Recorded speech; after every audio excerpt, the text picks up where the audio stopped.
அப்பம்னா பொதுவாக எல்லாருக்குமே ரொம்ப ரொம்ப பிடிக்குங்க. அதுவும் இனிப்பு அப்பம்னா ரொம்ப ரொம்ப ஸ்பெஷலாக சாப்பிடுவீங்க. அப்படிப்பட்ட இனிப்பு அப்பத்தில் ஒரு சூப்பரான பழத்தை சேர்த்து தான் இந்த அப்பம் செஞ்சுருக்கேன். ரொம்ப ரொம்ப டேஸ்ட்டாகவும் வேறு லெவலாக இருந்ததுங்க. அதுதான் அந்த நேந்திரம் பழம். நேந்திரம் பழத்தை வச்சு இந்த அப்பம் செய்யும் போது பார்த்தீங்கன்னா அந்த பழத்தோட டேஸ்ட்டுக்கும் அப்பம் வந்து ரொம்பவே சாஃப்டாகவும் சாப்பிட ரொம்பவே ஸ்பெஷலாக இருக்குங்க. ஸோ வாங்க இந்த நேந்திரம் பழம் அப்பத்தை எப்படி வந்து ஸ்பெஷலாக செய்யலான்றதை பார்த்திடலாம்.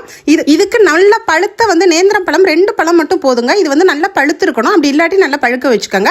இந்த பழத்தை இப்போ வந்து நம்ம தோலை உரிச்சிட்டோம்னா பார்த்துக்கோங்க நல்ல மஞ்சள் கலரில் இருக்கும். இது கேரளாலாம் ரொம்ப ஸ்பெஷலாக நேந்திரம் பழத்தை வச்சு தான் நிறைய வந்து ரெசிபி செய்வாங்க. நம்ம இந்த 2 நேந்திரம் பழத்தை முதல்ல வந்து மிக்சியில் வந்து நல்லா அரைச்சி எடுத்துகிட்டு வந்துடுவோம். ஸோ இந்த பழத்தோட டேஸ்ட் தாங்க இந்த அப்பத்திலே ரொம்பவே சுவை அதிகமாக இருக்கும். ஸோ இந்த பழத்தை வந்து நல்லா நைஸாக வந்து கிரைண்ட் பண்ணி அரைச்சி எடுத்துகிட்டு ஸோ நம்ம இப்போ அப்பம் செய்ய ஆரம்பிச்சிடலாம். ஒரு பவுலில் எடுத்து 1 கப்பு வந்து அதாவது 250 கிராம் வந்து நீங்கள் வந்து கோதுமை மாவு சளிச்சு எடுத்துக்கோங்க. 2 ஸ்பூன் வந்துட்டு அரிசி மாவு எடுத்துக்கலாம். இந்த அரிசி மாவு போடுறதுனால வந்து அப்பம் வந்து நல்லா மொறுமொறுன்னு சாஃப்டாகவே இருக்குங்க. அதுக்கப்புறம் 2 ஸ்பூன் வந்து மைதா மாவு ஆட் பண்ணிக்கோங்க. இப்போ இதுக்கு பார்த்தீங்கன்னா நம்ம 2 நேந்திரம் பழம் எடுத்துருக்கோம். இந்த அரைச்சதோடு சேர்த்து இந்த மாவையும் அப்படியே போட்டு நல்லா வந்து மிக்சியில் வந்து அரைச்சிடுங்க.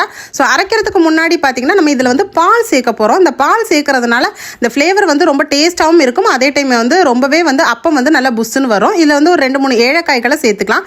அதுக்கு முன்னாடி வந்து நம்ம நாட்டு சக்கரை சேர்த்துக்கலாங்க. 3/4 கப் அளவு சேர்த்துக்கோங்க. நம்ம 1 கப்பு மாவு போட்டிங்களா 3/4 கப் அளவுக்கு நாட்டு சர்க்கரையே ரொம்ப போதுமானதாக இருக்கும். இதுக்கு மேலே நீங்கள் சேர்த்திங்கன்னா வந்து அதாவது கருத்துடும். இப்போ லைட்டாக வந்து 1 பிஞ்ச் வந்து சால்ட்டு சேர்த்துக்கங்க. இந்த சால்ட்டு போடுறது மூலியமாக ஸ்வீட்டை வந்து எடுத்து கொடுக்கும். இப்போ கரெக்டாக வந்து ஒரு 3/4 கப் அளவுக்கு பால் சேர்த்துக்கங்க. 3/4 கப் அளவுக்கு சர்க்கரையோட 3/4 கப் அளவு பால் சேர்த்துக்கிறோம்.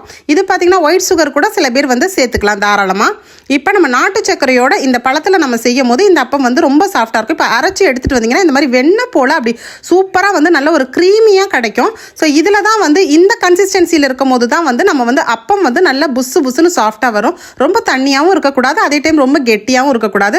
ஸோ இப்போ இனிப்பப்பம் சாஃப்டாக இருக்கிறதுக்காக ஆப்ப சோடா வந்து ஒரு 1/4 பிஞ்ச் அளவுக்கு சேர்த்துட்டு லைட்டாக தண்ணி கலந்துக்கோங்க. கொஞ்சமாக கலந்துட்டு நல்லா மிக்ஸ் பண்ணி கொடுத்துக்கோங்க. இப்போ பாருங்கள் நல்லா இன்னும் ஒரு க்ரீமியாக வந்து ஒரு சாஃப்டான பதத்துக்கு இதே கன்சிஸ்டன்சியில் நீங்கள் மாவை ரெடி பண்ணி வச்சுக்கலாங்க.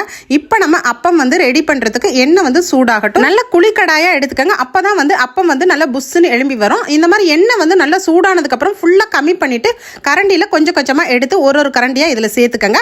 இப்போ வந்து கொஞ்சம் ஹை ஃப்ளேமில் ஸ்டவ்வை வந்து வச்சுக்கோங்க. வச்சுட்டு இப்போ வந்து எண்ணெயை மேலாக வந்து இந்த மாதிரி இப்படி வந்து கரண்டியில் எடுத்து விட்டிங்கன்னா அப்பம் வந்து நல்லா புஷ்ஷுன்னு சொல்லிட்டு சாஃப்டாக வந்து அப்படி எழும்பி வர ஆரம்பிக்கும். ஸோ இதே மெத்தடில் நீங்களும் சூப்பரான வந்து இந்த ஸ்பெஷலான நேந்திரம் பழம் அப்பத்தை ஒரு முறை ட்ரை பண்ணி பாருங்கள். எங்கள் வீட்டில் பார்த்தீங்கன்னா எனக்கு நேந்திரம் பழம் அப்பம் வந்து ரொம்ப சூப்பராக ரெடி பண்ணேன். எல்லாமே காலியாக போச்சு.